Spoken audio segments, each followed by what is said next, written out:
Sir काय सांगाल, काय बांगलादेशी व्यक्ती पकडण्यात आलेला आहे, काय माहिती आहे तुम्ही?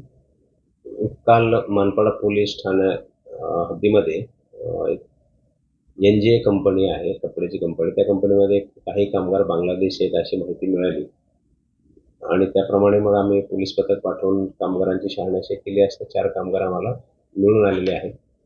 त्यांना पोलीस ठाण्यात आणून आम्ही त्यांच्यावर कारवाई केलेली आहे, अटक केलेली आहे. तसेच 2 कामगार दुसऱ्या ठिकाणी मिळून आलेले आहेत.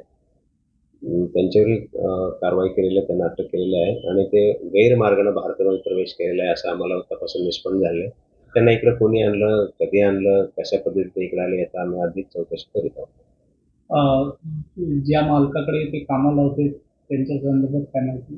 तर त्या कॉन्ट्रॅक्टर आहे आरिफ शेख, त्यांनी त्यांना बोलवलं होतं. तर त्यांना पण अटक केलेली आहे आणि त्याच्याकडे आपण चौकशी करत आहोत. अजून कामगारांना त्यांनी कुठं आणलेलं आहे का, कुठं कामाला लावलं आहे का, अशी चौकशी चालू आहे.